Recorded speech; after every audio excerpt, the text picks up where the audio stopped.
Oh, hi, Megan. Good to see you. Hi, Ina. Yay. What? Aw, nice folks here already. Love this. Yay. How's everybody feeling tonight? Yeah, good. Tonight, folks, welcome, first of all, to the Changemaker Sessions. Tonight, we are working on a more deliberate and productive week. And the last couple of Changemaker Sessions, we did a little bit more on inner work and adjusting your mindset. And today, we're getting a little bit more practical. So we're going to work on boosting your productivity so that you can work smarter, not harder, because I do not want to see you folks burn out, okay? That is my number one thing that I'm trying to help prevent here is burnout of you wonderful people who are doing really important things in the world, or are inspiring to do more, even more in the world. We're going to start off here today with the Changemaker Sessions by doing a little check-in, okay? Now, I know a lot of us think that to raise our productivity that we have to just speed up. But often it's actually about slowing down enough so that you can get more deliberate and effective in your approach.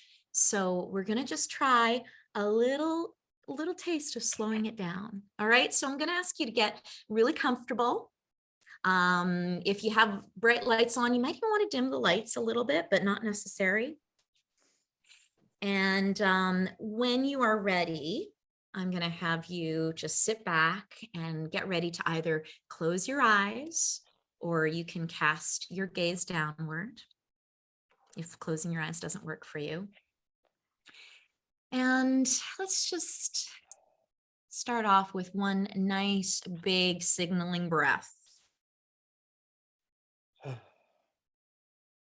I call it a signaling breath because it's a signal to the mind that we are turning a corner, that it's not business as usual. And we're all coming from different places in our life, days that have been, some have been good, some have been challenging. So the first thing I want to do, just to really kind of notice the dust and the junk that's been collected throughout the day, is just like notice where you're holding stuff in your body. Okay. Like just notice where is there some discomfort in the body. And that could be because of emotional distress. It could be because of just physical sitting at your computer. But notice, like where is there stuff that isn't, you don't actually want to feel right now, that you're maybe kind of avoiding. Maybe you're really stuck in your head, or maybe you've had like a lot of stress, so your heart's feeling really clenched, or maybe the lower belly's feeling like a sense of dread. So just like noticing where that is in your body. And we just want to clear a little bit of space. So first of all, just breathing into that place in your body where there is a lot of sensation. Okay, just to connect with it, just to acknowledge it. And now let's take a really big breath into that place. And on the exhale, I just want you to see if you can kind of shake it out, okay? Shake this place out in you. So you might be shaking out the shoulders and the hips. You might be shaking out the midsection. I really want you to shake out that head and all those thoughts that might have got caught from the day. Shake out the expression that's been held in your face all day. Even shake out the lips. Just shaking it all out. And then just letting yourself completely go slack. And just slowing down the breathing. That's right. And let's just go into the heart right now and just in our little experiment of slowing it down. Just want you to breathe into the heart and just sort of feel the state of the heart right now. Once again, does it feel open and robust, or is it feeling a little clutched and a little tired or weak? Is it feeling frenetic? Is it feeling heavy? Or is it feeling light, vibrant? And whatever it is, I'm not asking these questions for you to judge yourself, just to become aware. This heart of yours that works so hard, both physically pumping your lifeblood through your body, but also emotionally, it's this emotional center point that really collects a lot of the pain of the day. So I just want you to see if you can get quiet enough now to feel your heartbeat.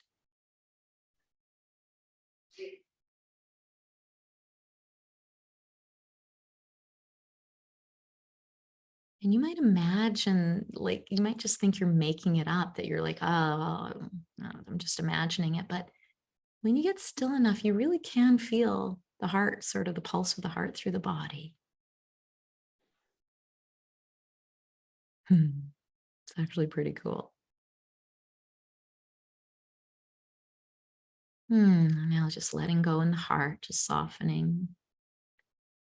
And let's go up to that place that's probably been working way over time today. And that is the crown of the head, where the brain is, where the mind, sort of, we think the mind resides. And I just want you to start by breathing into the crown of the head, just as a way to kind of say, hey, I'm paying attention now. I'm not just using you as a computer. I'm actually just feeling into where you're at. So, how's the mind, how's the brain feeling? Is it feeling tight? Is it feeling open? Is it feeling sort of worn out? Is it feeling excited? Is it feeling contracted, or is it feeling more expansive? No, it doesn't matter what the answer is. It's just the act of paying attention, which is one of the sort of deepest forms of love. So now just breathing that breath into the head, into the crown, and just slowing it all down. Just letting the slowing of the breath into the mind, into the crown, just settle things down a little.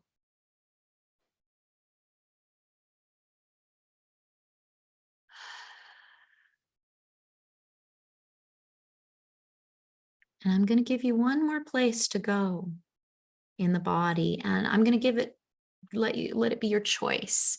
So focusing on one other place in the body, and that could be the upper stomach tends to hold a lot of stuff through the day. It could be the throat. It could be that forehead and the sort of third eye area. It could be the lower belly, or it could be the root, or the pelvic region. Just sort of decide, where is the place in my body, like I'd like to slow it down, get a little bit more tender and nurturing with it. Choose that place, and now starting to bring your breath right down into it.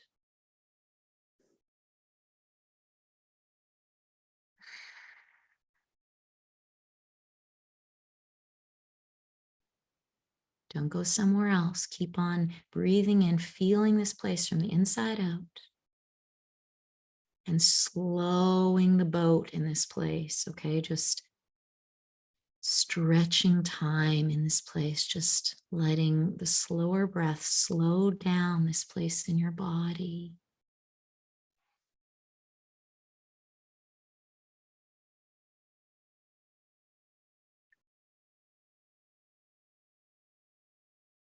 One of my favorite teachers, she's heard her say, uh, when I slow down to half the speed, I take in twice as much.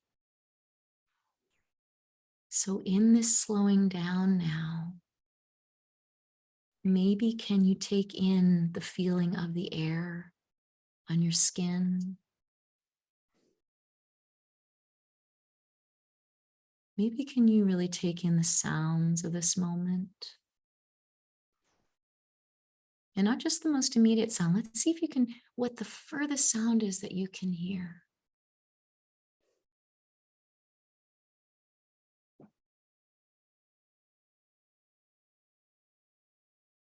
And maybe you can just feel your body on your seat. You can really feel where your body meets the surface, and really enjoy that and let yourself sink into it.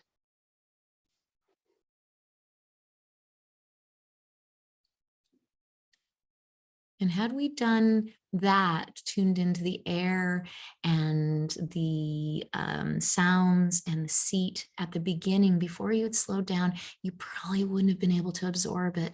But now, just drink it all in.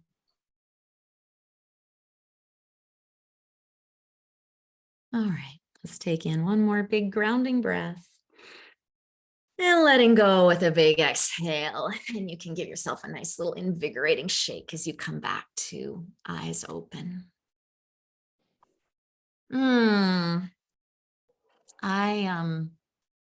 Yeah, I love that. So the teacher I was talking about, her name's Tara Brock. I bring her up often because I do love her teachings. Her and Pema Chodron are a couple of my favorites. I was just telling Michelle that a few minutes ago.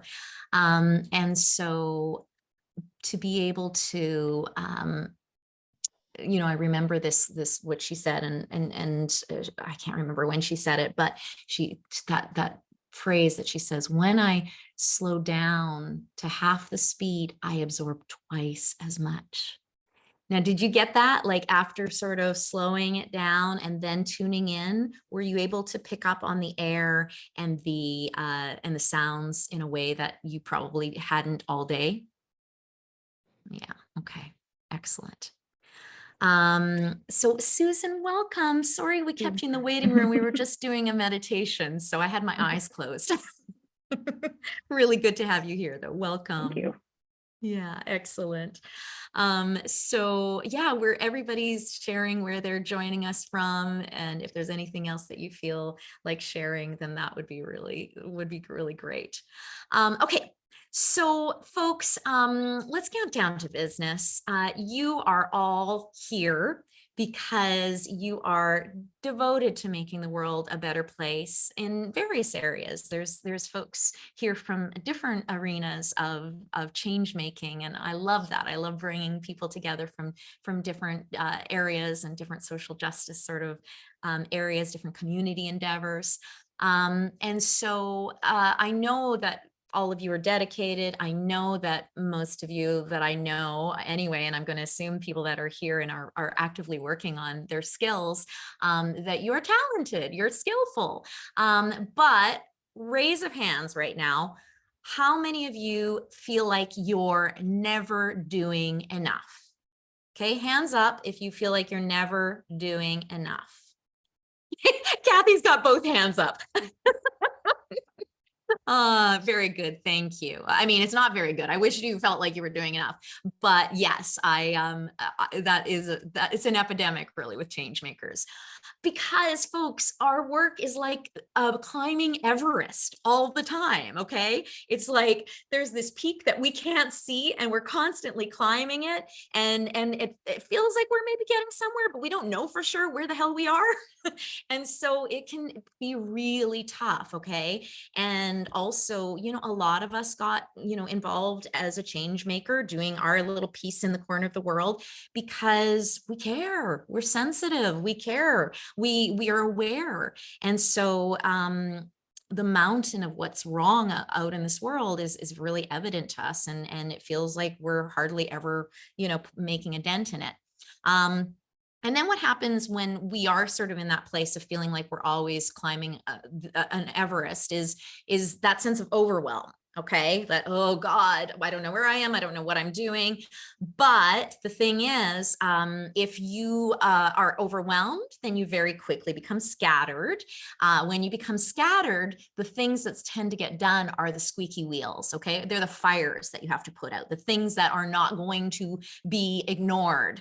And what you end up doing is you get so busy putting out fires or getting caught up in piddly little tasks that you're not making a dent in the most meaningful stuff. Can anybody relate to that?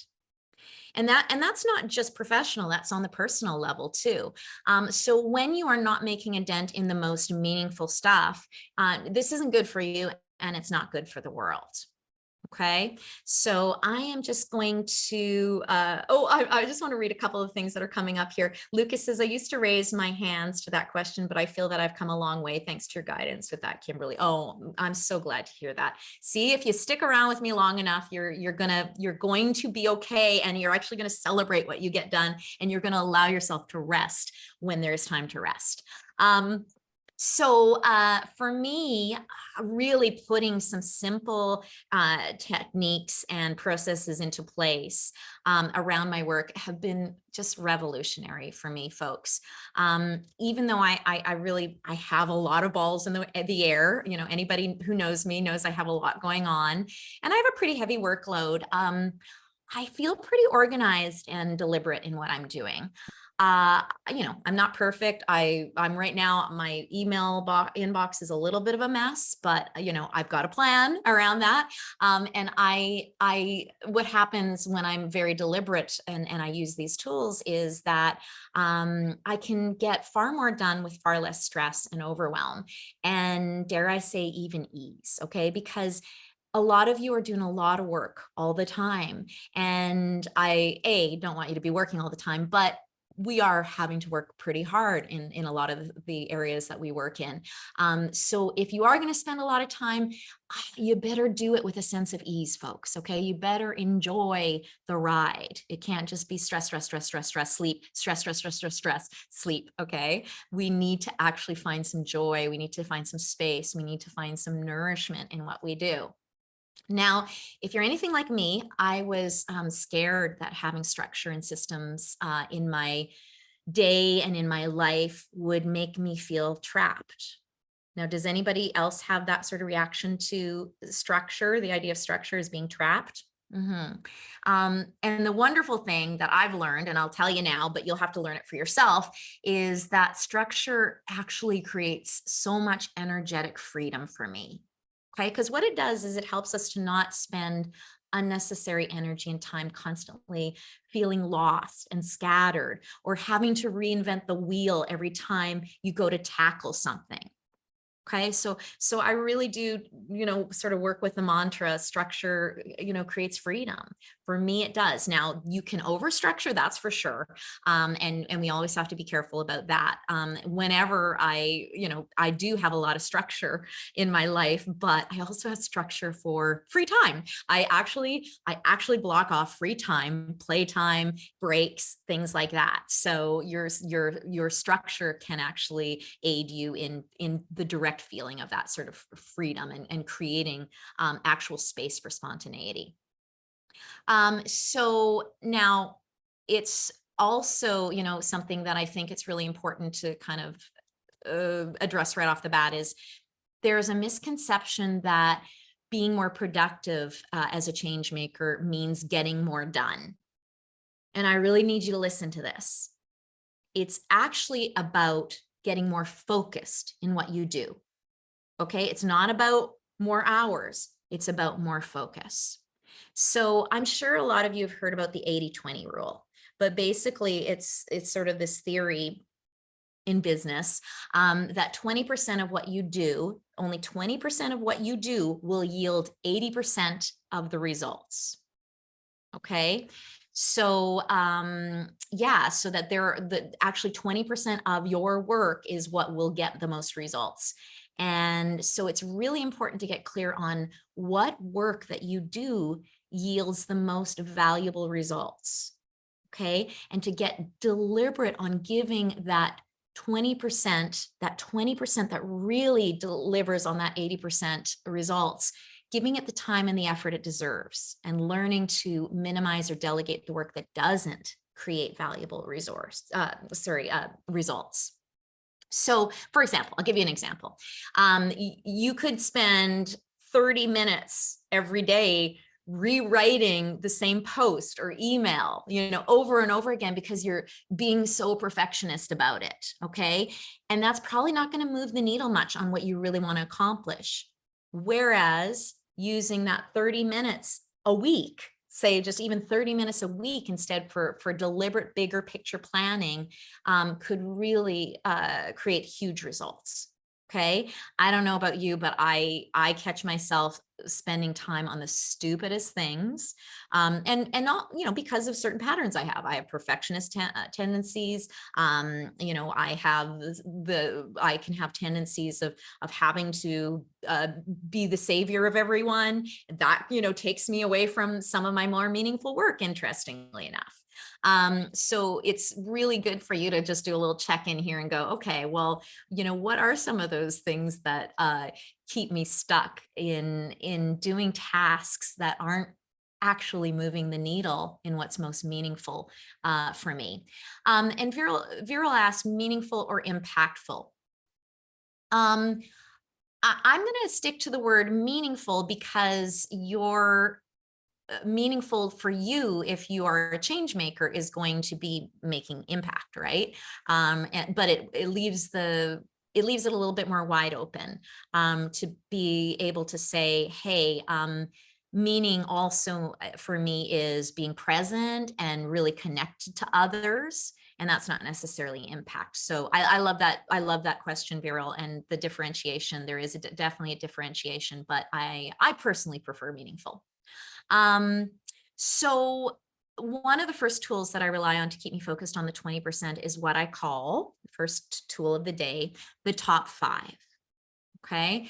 Now this involves identifying the top 5 goals of the year, of the month, of the week, and of the day, and letting them always be front and center. Okay. So let me back up on this before I get into this. Who here has a to-do list that you're drowning in? Raise the hand if you have a to-do list that you're drowning in. Okay. I mean, hey, it's great that you have a to-do list. I mean, that's you're ahead of the game with from a lot of people. A lot of people just have stuff floating in their head. But yeah, I mean, honestly, folks, I do have a master to-do list. I just keep it as a record. I think there's probably about 800 things on there. Okay. And that's not even all of it. And so, what happens when you just have this catch-all to-do list is it zaps your morale because it never seems to end, right? Like for every item you check off, you add 2 more. And so what that does is it's a real mindset fuck, excuse the language, but it's a mindset fuck.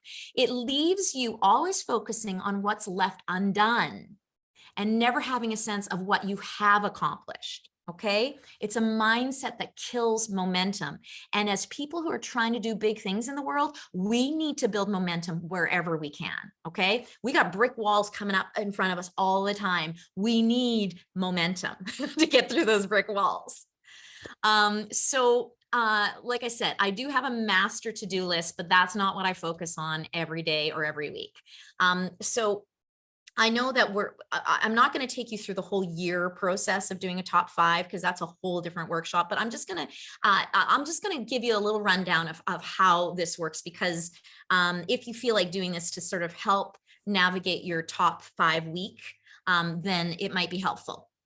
But what I do at the beginning of the year or at whatever point, I start this process, which could be for you March 1st, you are going to decide on the top 5 things that you want to focus on in the year ahead that will move the needle on the things, again, that are really meaningful to you.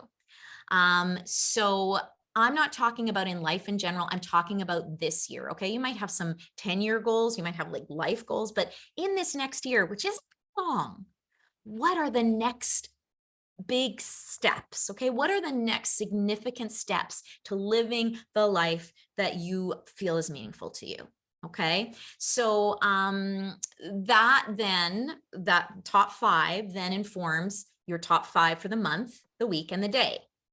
So, like I said, I don't want to get too into it, but let's just say when we're talking about the top 5, okay, so if you're doing sorry, let me back up. If you're doing the year, what you would do is you'd brainstorm the things that you'd love to do this year. Okay, you just brainstorm all the things that you love, and then you're gonna have to whittle it down to just 5.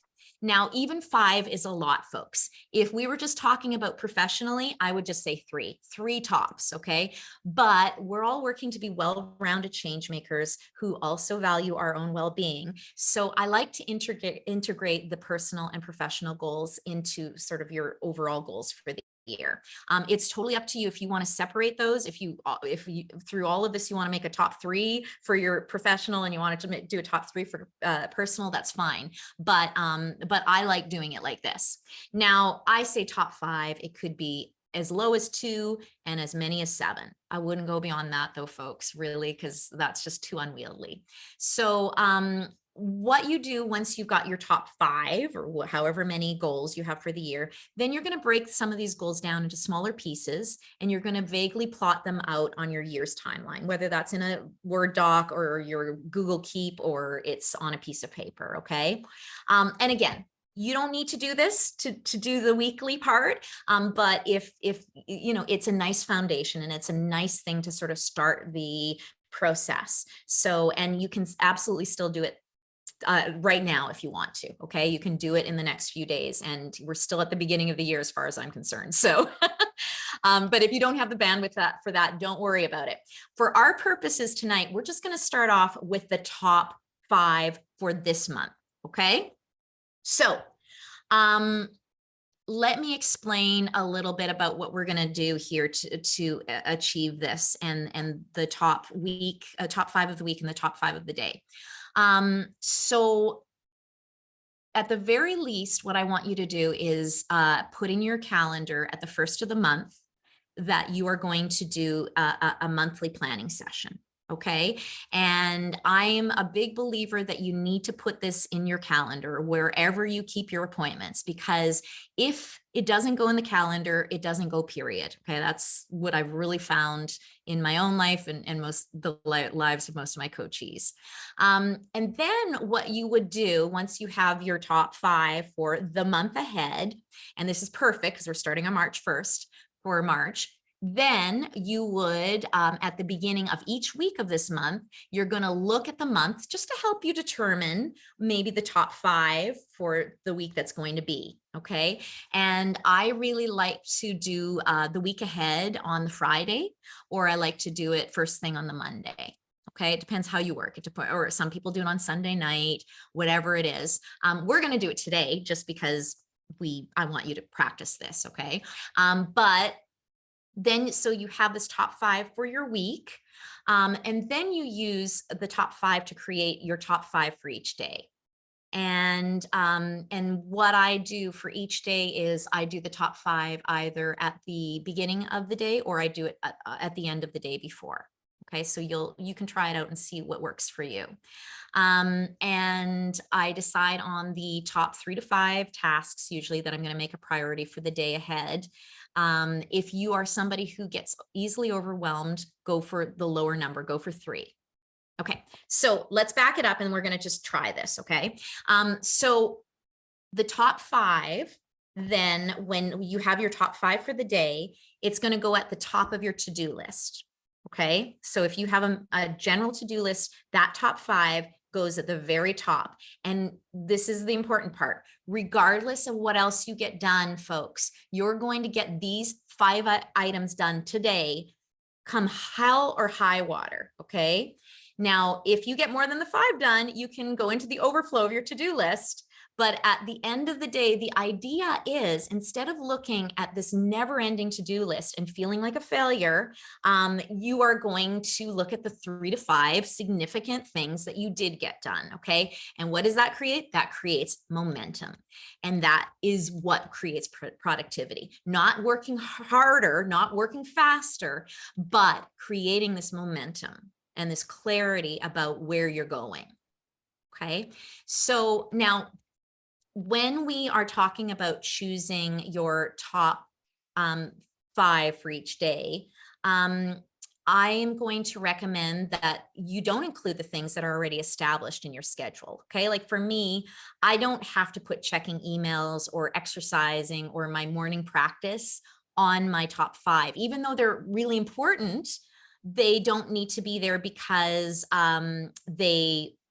they're already there. They're there as a routine. Okay. So unless they're going to take up a lot of the day, they're not going to be on the top 5. So for example, I don't put social media on my list, even though I do a little tinkering every day with social media. I do, however, put it on my weekly top 5 because that's when I do social media plan for the next week. So this is an important task to creating a smooth week ahead, and it does take up a good chunk of time. I want you to think about when we're not deliberate and we don't plan accordingly, what we tend to do is go from fire to fire, and we never get a chance to dig out an irrigation system that we can just automatically douse all the sparks before they turn into fires. Okay. So for our top 5 in March, I want you to think, what are the irrigation systems that you need to build? What are some of the foundational things that you need in place for this month? What are some of the processes for you, for a project, for a team that you might be working on?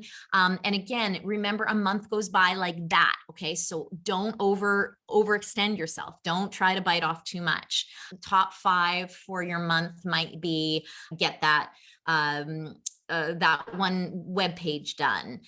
It might be to help organize a protest for 3 months from now, but you're going to have to do some of the groundwork. A top 5 might be for the month might be that you're going to spend more time at the gym because you're really feeling your body and your body's being neglected. Top 5 could be that I'm going to really reconnect to some of the people that really nourish me and make me feel grounded.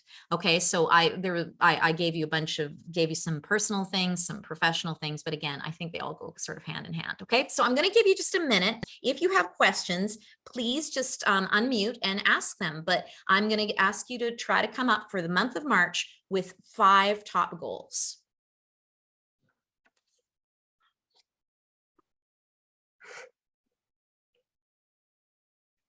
And if you're somebody who tends to bite off too much, really, really try to make it small. Okay, try to make it smaller than you usually would.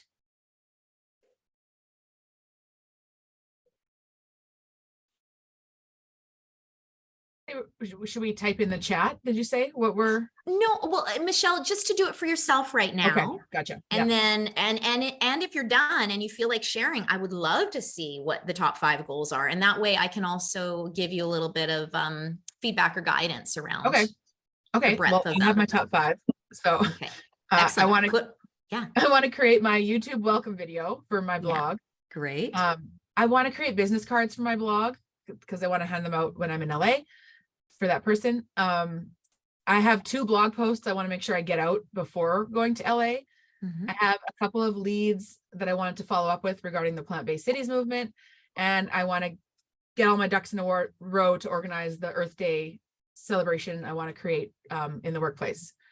Amazing. So those are all really big goals, but manageable, you know. Yes. And the only thing I would add is don't forget your personal self. Okay. Right. Yeah. And even if that means that you add an extra one, but just so that your body, mind, and spirit knows it's on the agenda. Okay. Thank you. Excellent. Thank you for sharing, Michelle. That was just really good to help folks illustrate. And I'm going to just, anybody else that has them, you can just put them in the chat, or if you have any questions, just pipe up. I guess I have a sort of a comment, I suppose. Yeah, Viral. Yeah, like I was writing down my goals as you're sharing your thoughts. And, my first 3 professional goals popped up very quickly. And then I felt some sadness because this volunteer project I'm involved in wasn't in those top 3 goals. So I'm kind of like, so I'm trying to I put the goals on the side there, by the way, trying to figure out how to squeeze that in somehow. But I don't want to make that tough decision yet. But I gotta, my professional goals are pretty solid there, I think, in terms of impactful, right? But I think that meaningful thing that you mentioned is where that emotional stuff popped up in terms of the volunteer thing. Yeah. So I'm kind of, I don't know. That's where I am so far. So, so I'm looking at them right now.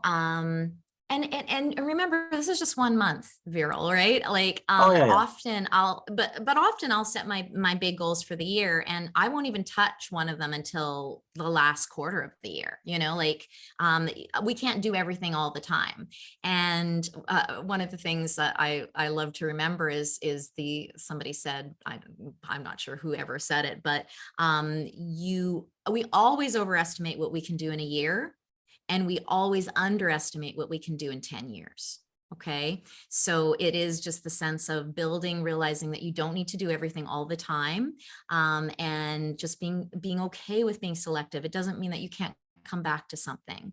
And so maybe the volunteer opportunity right now, or the volunteer thing right now, isn't speaking to you. Maybe there's something else that you need to go to and spend some time with before you can bring something new, a new energy back to the volunteer thing. Okay. Maybe that's just you listening to your gut, okay, or your heart, or whatever you want to call it. And it's just you kind of going, oh yeah, like that's not showing up. Why is that not showing up? Maybe it's just not, the time is not right for me right now. Or maybe their timing isn't right. Maybe they're not ready for you yet. It could be both, actually. Yeah. But yeah, thank you, Yeah. Carol. I mean, Kimberly, sorry. Yeah, no problem, Viral.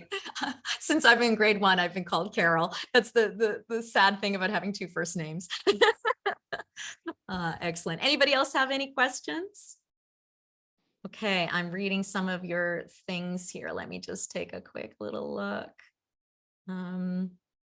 Screamer.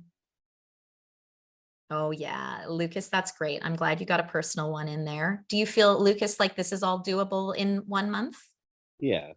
Okay, great. And it's not going to stress you the fuck out. A little bit, but Okay. I'm gonna work through that. Okay, and that's the thing. If you get clear, then you're gonna, we'll get to this next part in a second. David, nice. Yeah, I love that. That's a really great balanced list, David. Tanabray said, is doing less of something a goal? Yeah, absolutely. Being more deliberate. Well, doing less of something means probably that you're going to, it's going to make room for something else. And so maybe getting deliberate about what you want to make room for. Okay. Doing less of something.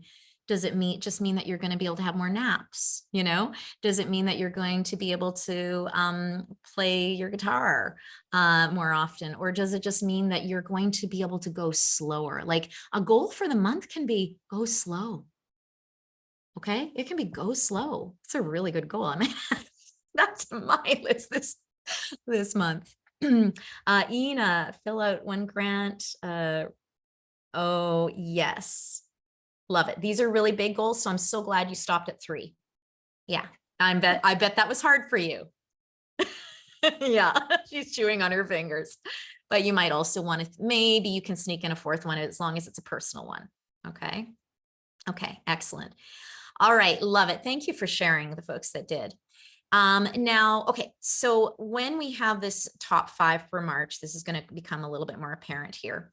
Now what we're going to do is we're going to do the top 5 for your week. And again, I know we're on a Wednesday, but let's say starting tomorrow, Thursday, and let's just do Thursday to Thursday. Okay. I know it's a little off, and you can start, on Monday next week and catch up. But I just want to make this as real as possible for you right now.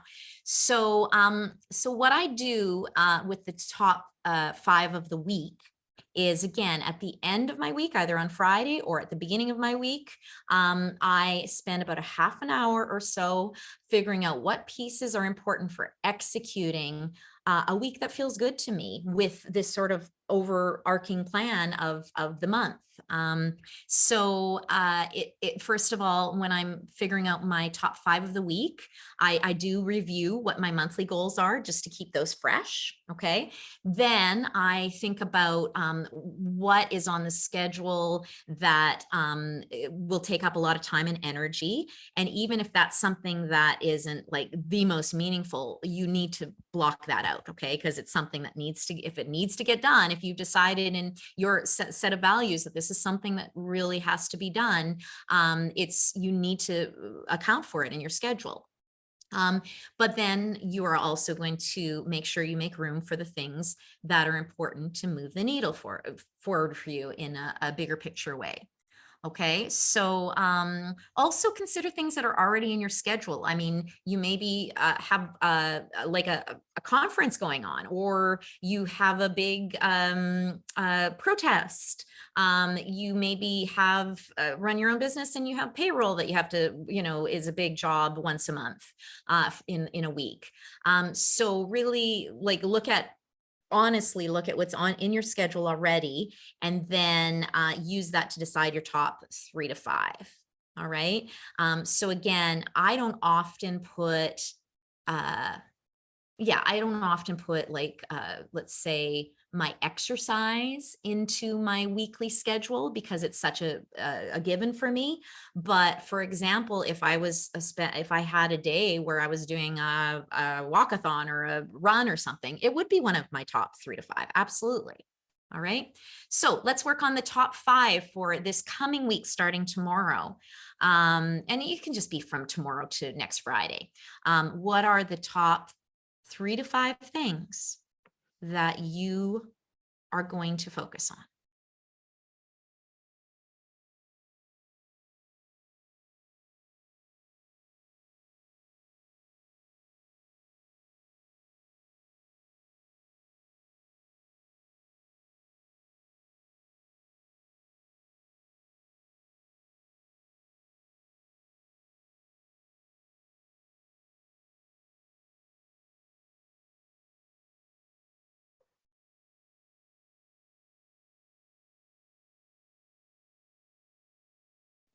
Hey, Kim, Yeah. I'm confused. What if it's the same things? Is that the problem? If Well, I yeah, that means you're biting off too much in 1 week. in one, Okay, because you did those 5 goals were your overall for a month, right? And so you saw them as sort of enough to fill a month. So if you're doing them in a week, that's too much, right? okay. But what you can do, what you're going to want to do is break down those monthly goals, because they're probably not each going to get done in one day, right? They're going to be there's going to be some different pieces. That the thing I was thinking of spreading it out over the week. Yeah. And so you can, when you look at your monthly goals, what you can do is you can either decide, week 1, I'm going to work on goal 1, week 2, goal 2, or you can do that. I'm going to do pieces of each goal each week. And Okay. so that is the work of when you have those bigger goals, like the yearly or monthly goals, you want to break those down into bite-sized pieces that you can place into your schedule. Okay. Okay. Does that make sense? Yeah. Okay, great. Any other questions? Plus, David, you had a few things that were, ongoing. So for example, you reconnect with friends and family, you're probably going to be able to do a degree of that each week, right? A different friends and family. You're going to probably be doing mindfulness each week. So it might be setting that up just as a daily or weekly practice. Right. Yeah. Okay, cool. Okay, Lucas, I'm just checking. If you, again, I'm welcoming you to share in the chat your weekly top 5, just so I can see if you're on the right track.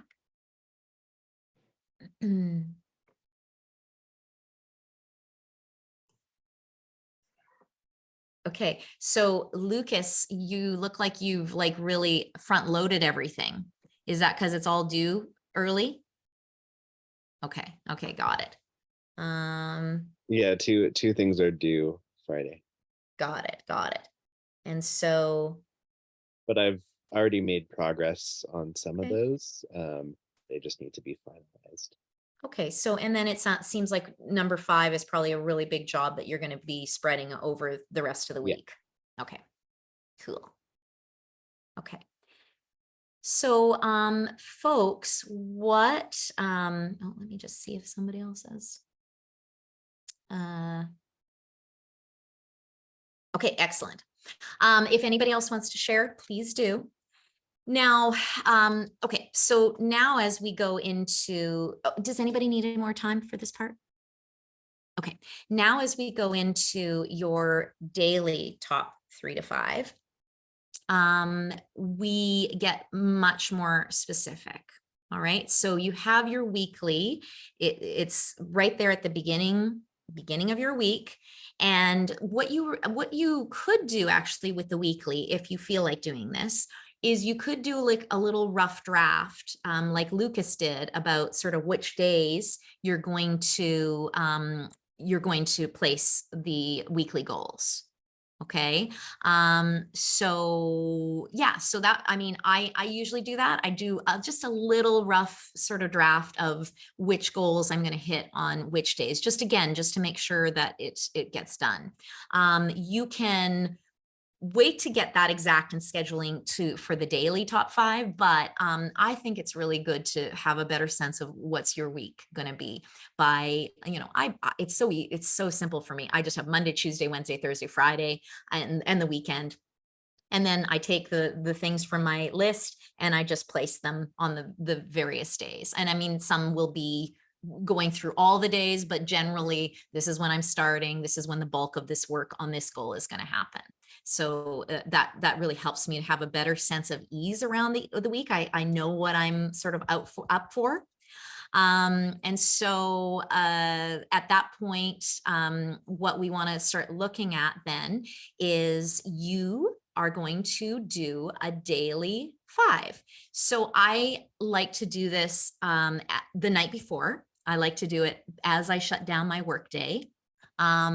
And I, once again, revisit that list for the week. Okay. And this is all about continuing to review the things that we found important and meaningful in those moments that we were thoughtful, and letting those be our compass for the week, as opposed to the taking us away at the first sign of smoke. Right. So using that weekly top 5, I'm just going to say top 5 for now, regardless of where around the top 5 it is. Using that weekly top 5, I just want you to figure out tomorrow what your top 3 to 5 tasks are going to be. Okay. And again, especially when you get into the daily stuff, you do not need to do 5. Okay. 5 is just like too much. Just sometimes I feel like there's some little things that I really need to include that are really important to get done. And then there's a few more major things. So again, look at what you have in your schedule tomorrow already. So for example, on my days that I do, coaching days for me are all days. So if I'm in coaching from say 12 to 8 p.m., those other little items are going to be much smaller. Okay. When I have a day where I'm clear of meetings, then I'm probably going to tackle some of the bigger goals.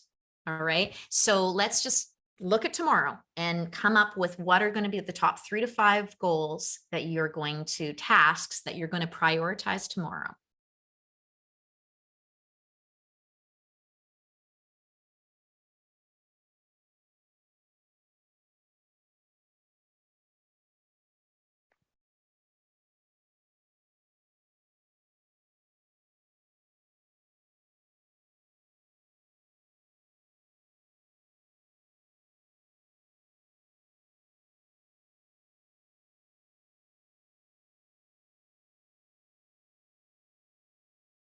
Tenebrae, I'm just looking at your weeks one. I think that's wonderful. Good mix, not biting off too much. Unless there's several books that you're talking about. I hope it's just one book. Okay. The whole idea here, folks, is that we want to start being kind of true to our word to ourselves. Okay. When we write something down that we say we're going to do, we want to deliver on that, and we want to start trusting ourselves. Okay. So we cannot overtax this list.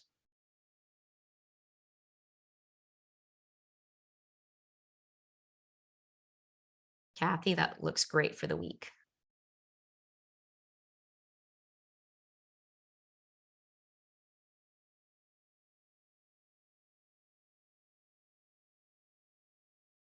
Jenny, yeah, I love this. I love that you're building on this new information that came in and just really getting solid in it. Excellent.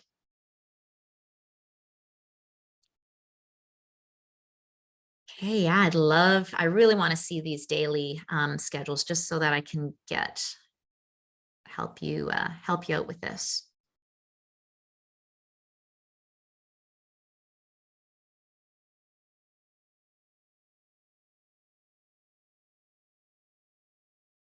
Lucas, excellent. That looks great. It looks doable.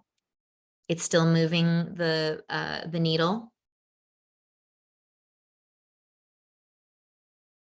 And it's got a little bit of everything there. Now, for those folks that have your items down, this is where it starts to get, the scheduling part starts getting important.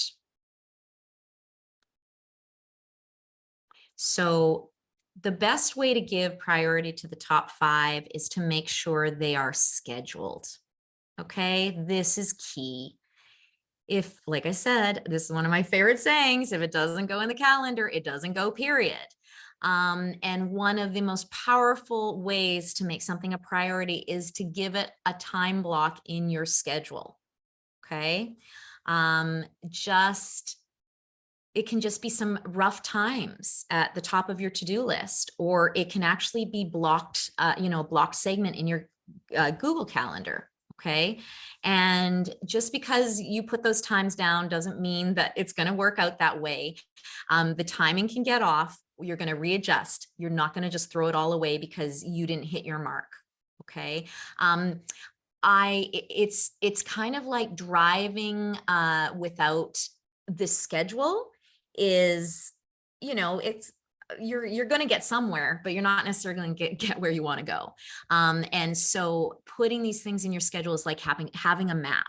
And I'll tell you, this is what happens for me. I start my day, I do my daily practice. So I'm all, I'm pretty calm, I'm pretty centered. And then I turn on my computer and the emails everywhere and the social media is everywhere. And the things that I forgot about popping up and texts coming, can I do this and everything. And my brain just goes, it stops thinking. Okay. It gets so overwhelmed, it stops thinking. And so in those moments, I go back to that list and I'm like, okay, what am I doing now? Where do I go now? And I literally go back to that list as my compass because I get lost. I get lost several times throughout the day. And that serves as my compass. I come back to it and I'm like, instead of conducting my day out of panic, out of a place of, oh my God, I got it. I'm going back to when I was most centered and more deliberate. And I'm trusting that Kimberly. Okay. There's another Kimberly that's saying, oh, this. And then I'm going back to the Kimberly who is very thoughtful and deliberate in a quiet, spacious environment. And I'm like, oh no, I'm trusting that Kimberly. Okay. That's the Kimberly I'm trusting. And I go back to the list. I go back to the schedule. Okay, so again, it doesn't need to be at 12:45. I'm doing this at 1 p.m. I'm doing this, but you could at least have a morning block and an afternoon block. Okay, or you could have a first part of the morning block and a second part of the morning block. Okay, it doesn't have to be to the hour, but you all know how you best work. I can't make your mind up for you around that. So I'm going to just look at some of the ones that you shared here. Viral website write up 80%. Yeah. Vision, missions, values of new project, clarify space, to have 30 minutes post gym and yoga. Okay. Excellent. So you're just doing one little website write up. It's not like the whole thing. Okay, great. Perfect. Okay. So you're going to be, it sounds like you're going to have to be in a really creative space tomorrow. So I love that you're doing that space clarifying. You're going to the gym to center you and you're doing that space clarifying afterwards. David says, send out emails for podcast, mindfulness class, and clean bathroom. Perfect. Excellent. And again, If you get that all done, then you go back to that master list that has 1,000 things and you pick off a few more things. Okay. But at the end of the day, when you've done all 3 of these things that you set out and you honored your word, you're going to feel bloody good about yourself. Okay. Viral says, reminds me of the professor story, rocks, pebbles, water in a container. Oh yeah, totally. I love that. Does everybody know that story about the jars? Okay, let me tell it to you. So there's a professor that gets up in front of his class, and he has a jar, and the jar is full of big rocks. Okay, it's got all these big rocks, and he says to his class, "Hey, is this jar full?" And everybody says, "Yeah, like it's full of big rocks." So then what he does is he takes a bowl of pebbles, little pebbles, and all those little pebbles go into all the little crevices of the rocks. And then he's like, "Okay, so is this full?" And they're like, yeah, that's definitely full. And then he takes a bowl of sand and he pours the sand in, and the sand is finer and it's getting in and it's really like filling in all the spots. And then he's like, "Is this full?" And they're like, "Yes, this is full." And then he takes a jug of water and he pours the water in, and there's an amazing amount of water that can get in there. And so he says, this is what it's like with, this is how you need to arrange your life. These big rocks, they're the things that are most meaningful. Okay. They're the things that at the end of your life, you're going to look back and say, "Oh God, I'm so glad I did that. I'm so glad I made time for that." Okay. Whether that's personally or professionally in your mission. And then, you know, the pebbles are those things that we have to do. Okay. They're really important just to, you know, put food on the table and to keep, you know, things going on time. They're things we need to do. And then the sand is just sort of all of that, like extra stuff. And then the water, which actually in the story I like better, it's actually beer he puts in there. He pours beer in, and he says, and the beer is so that you remember that you always need to be able to be open to having a beer with a friend. So the idea is, make sure you are filling the jar with the big rocks first, because if you put the sand in first, it'll fill up. There'll be no room for the rocks. Okay. No, it's very easy to fill things up with all of the little details, all of the little minutia. But we need to guard against that. And that's what this whole process is about. Okay. I'm just looking at a few more here. Turn 2 service learning apps in and make a good dinner to share. Love it, Tenebrae. Ina's fill out speaker. Build. Okay, there's a lot on here, honey.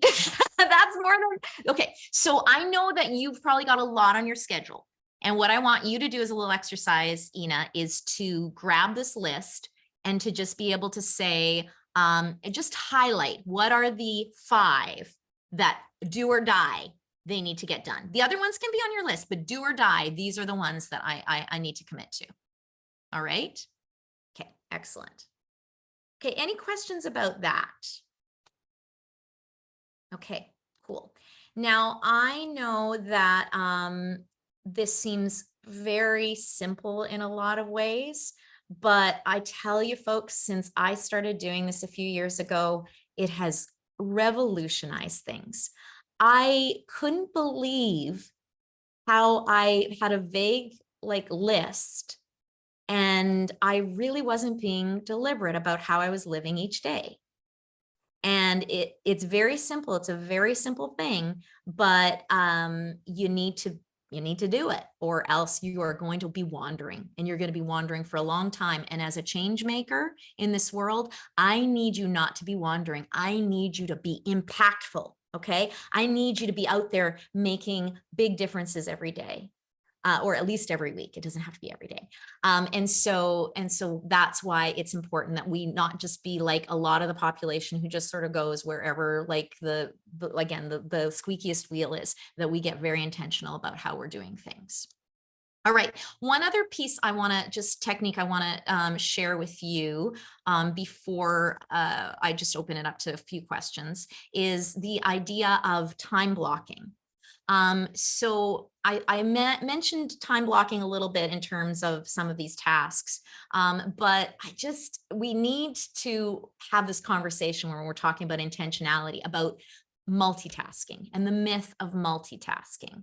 Being able to do two things at once doesn't actually exist, okay? The human brain can only actually hold one thought at a time. So when we're multitasking, what we're actually doing is dozens, maybe even hundreds of gear shifts in our brain from one train of thought to another every moment. Okay, we're like within an hour we could have had 100 gear shifts because we think we're multitasking, but we're actually just going back and forth on a couple of different tasks. And so it takes up an inordinate amount of brain power. And I acknowledge sometimes you'll be in a fast-paced situation where you need to be available and respond, and you need to be able to answer this question and take care of that. And that's okay. I understand that, but just make sure you're deliberate about those times. Okay. Make sure you're like, okay, for this afternoon, I am going to be on squeaky wheel duty, putting out fires duty. And I'm very deliberate about that. All right. And then make sure that you also have times blocked that you can schedule quiet, focus, creative activity without interruption. So you can have time blocks for things like returning emails. In fact, instead of having your email open all the time, terrible idea. That is going to be constantly distracting. Also, texts, notifications to a minimum, folks. You should have next to no notifications on your phone. That's another, we'll talk about technology in another week. But generally, I would recommend having 1 or 2 blocks a day where you process email. Okay. Otherwise, it is constantly taking you out of a state of flow, a state of concentration. All of you are doing work that requires some creativity, that requires some planning, requires thoughtfulness. Okay. And if you're constantly boom, boom, boom, going to that email or that text, you're totally losing your sense of power and flow in your creativity. Does that make sense? Okay, so a really great practice is to have, maybe when you're starting out, if you're used to having email open all the time and responding immediately, do 3 blocks of email. Do one first, do half an hour first thing in the morning, do one halfway through the day, do one before you knock off. Okay, so that's an idea as around blocking. And also you make sure you train people in that. Okay. If you have been trained people to think that they're going to get an answer from you via email immediately, you got to train them that that's not going to be the case. Okay. And you can kindly say to the people that you interact with, regularly, you can say, look, I'm just not getting as much done. The work that I'm doing isn't as high quality or creative as I want. So I'm trying this new thing. And so I'm going to be available at these times on email. And so just know that, if you're emailing outside of those times, I'll be getting to them in the next block. For me, email is just like, it is the bane of my existence. So a lot of people have been trained in my life that they're not going to hear from me for a couple of weeks. So that's just what I've had to do. In certain cases, certain people, they know that it's not going to be fast. And that's what I've had to do to protect my really valuable, creative, and productive time. All right. And I'm not recommending that you do that. I'm just saying this is one of the places where I have had to put limits on it because it doesn't allow me to get anything else done. Some other things that you could time block, social media content creation. Instead of every day trying to figure out what the hell am I going to post, spend an hour at the beginning of your week and just come up with a little bit of a plan. All right. You could also have regular days that you batch things. So for example, I have a couple of days blocked where I only do coaching. I have only a couple of days where I do meetings. Okay. And then I have a day that is just for admin with no interruptions. I also have a day of creativity with no interruptions. Okay. Of meetings and everything. So again, depending on what kind of work you're doing, how you're doing it. And again, a lot of you have 9-to-5 jobs, you're going to school and all that sort of thing. So you might not even be dealing with a whole day. You may just be dealing with an evening, but it's still important to time block, or you may just just be working on weekends, okay, around some of these things that are more meaningful to you. And so you may just time block around the weekends. Let me see if there's a question here. Best apps for daily blocking and scheduling. So I mean, honestly, Google Calendar's fine for it. If you're already using Google Calendars, I mean, you can block time and you can have a visual representation of the times that you have blocked for what. I mean, I use a project management system, and like there's project management systems like Trello, like Asana, but that might be too much. Todoist is also a really good one.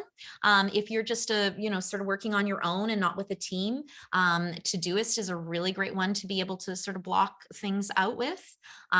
So yeah, Ina says, I use Google Calendar and block time in Graphite, which is personal.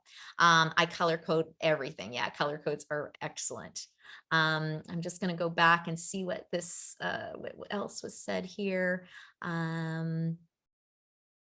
Someone just said about, okay, yeah, Tanabre said, started putting up a daily out of office email message from late afternoon to early the next morning. I love that. Make your out of office response your best friend.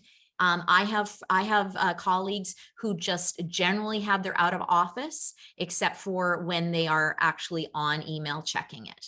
Okay, and it just tempers expectations of how fast you're going to get back to things. And again, I know some of you don't have the luxury of that. Some of you have jobs where you need to respond to things very quickly. But really get real about it. Do I respond to emails within half an hour of them being sent to me? Really? Or have I just built that up into my mind? So get really real about yourself, about what you can and cannot drop. Okay. All right, folks, I know I went a little bit late, but because I wanted to leave more time for questions, but I'm now opening it up if there are any questions. And it doesn't just have to be about this, folks. If there's anything in your Changemakers life and adventures that you could use a little bit of guidance on, I would love to hear. And you can just on mic. Everybody's like, yes. I have a question. Yes. Yeah, go ahead, Kathy, and then I'll take David. Sorry. David. No, go for it, Are Kathy. you sure? Okay. Yeah, absolutely. So how do you decide if something should come up as a, something you didn't expect? Yeah. How would you decide whether it gets on the list or does not? What are your sort of criteria for that? Yeah, so I call those, the holy shit moments during the week. And they always come up, okay? Like life is unpredictable and you're involved in probably a lot of people's lives. And so it's very possible there's always going to be emergencies. So like, if you're really not sure if it's something you should attend to, Kathy, then you really do need to go back to that yearly, monthly, weekly list and just review and get yourself centered, okay? Because again, that panic Kathy could say, "Oh my God, I gotta take care of this." But then if you go back to the Kathy that was being deliberate and really looking at overall in my year, how do I want to live? How do I want to show up? At the end of this year, what do I want to look back and say, that I created or I felt? And so if you can reconnect with that Kathy, and that Kathy says, "Oh no, this does not fit," you can let that go. Then great, let it go. But if that Kathy is like, "No, honey, I know you got to go take care of your mother just fell, go take care of it," right? Then that's fine. So the other thing that I would really get you to tune into is this stuff happening all the time. Are you getting holy shit moments daily? Like that are kind of like, oh, you need to drop everything. If you are, then there's a problem. It's a pattern, and you're probably trying to attend to too many people and too many things. You're trying to be everything to everybody, and that is something that you need to, you're going to need to address. Okay, Does that make thanks. sense, Excellent. Kathy? Yeah, Okay. excellent. Yeah, thank you.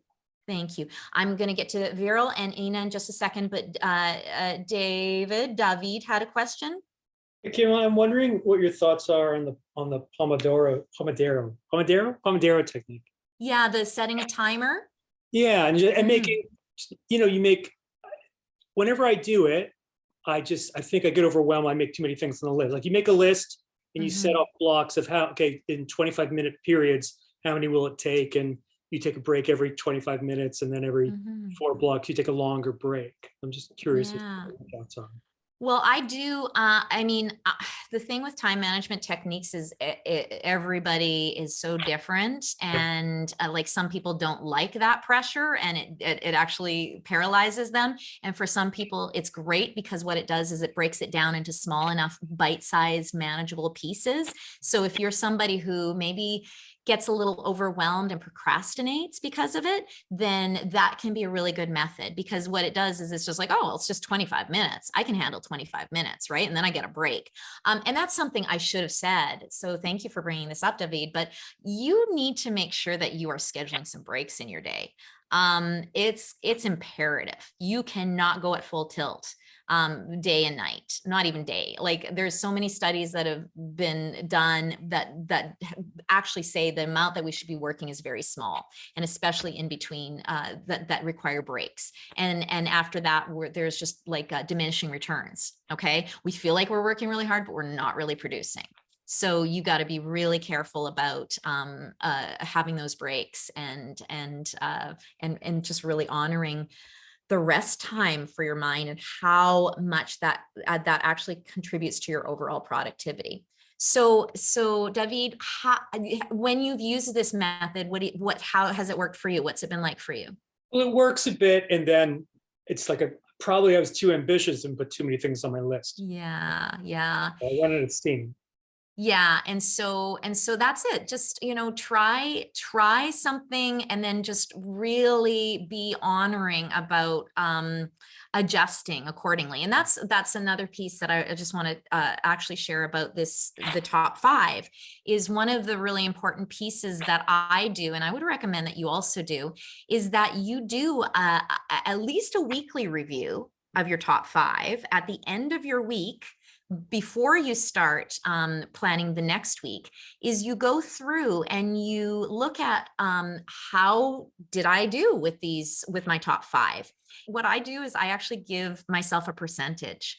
So I'm like, oh, I got, this goal number 1, I got 50% of it done. Goal number 2, I got 0% done. Goal number 3, I got 100% done. And because honestly, in the beginning, you're going to over schedule. You're going to have too many goals, and you're going to end up with a lot of not dones. But what I'd love for you to do is give yourself partial points. Okay. Because that is what creates more momentum, is when we go, okay, well, I didn't get it done, but I actually got 80% of it done. It's pretty good.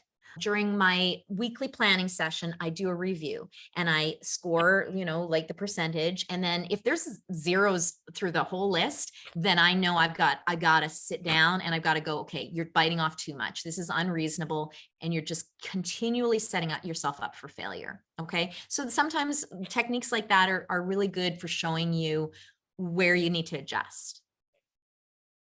But maybe for you, David, like maybe you're somebody as a creative person that you need to get more in flow. So maybe those sort of smaller chunks aren't actually good for you. Maybe you need to do, you need to have 2 or 3 hour sort of sessions where you have a couple of things outlined that you want to do, and then just sort of feel it out. Maybe try one day having yourself really scheduled, and then try another day where it's a little bit more bit more general, but you have like 2 time blocks, let's say. Okay. Also in this review that I do weekly, folks, I also ask things like, what were the big wins? It's a really nice way to celebrate some of your wins from the week. I also ask what worked and what didn't work. Okay. Like what worked. And then I say what didn't work or what was hard, just to acknowledge some of the challenges.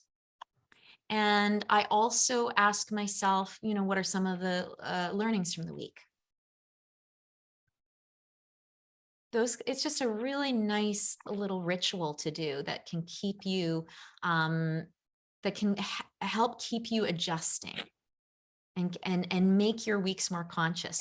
And some people I know do a daily review. So at the end of the, I mean, it's good to generally do a daily review when you're planning your next day to say, okay, what didn't I get done? So you know, and you can adjust.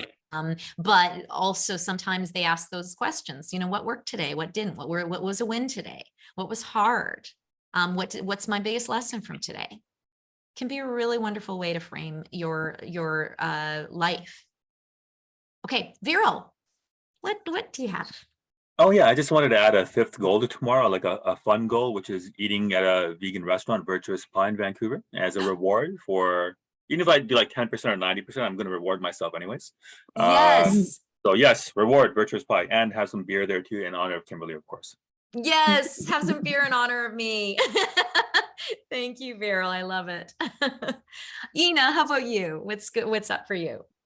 So I was just gonna say, and I don't know if this is the right thing to do, but ever since I started working for myself, at first I struggled saying no to so many things because I thought, well, now I work for myself, I just have to do 18 hours a day. And I did for a long time. But now I started acting like all of this. I have to-do lists and they are quite big. So I'm going to use some of the stuff I've learned for sure. But in the meantime, you know, I kind of like I am basically like the boss, and I always, you know, sort of answer to myself at the end of the day. Not like, you know, I'm not punishing myself. I'm actually quite nice about it. Like, okay, well, you know, you did a lot, like kind of thing. But I do still like, I know I have to get these things done. So I can't say yes to so many other things. And it's helped me say no, which is probably the hardest word in my vocabulary in any language I speak, to just say no. And now that I look at myself as like the boss, I feel like it's liberated me in being able to do the things and get to my to-do list, and people just have to wait. I love it. Yeah, the power of no.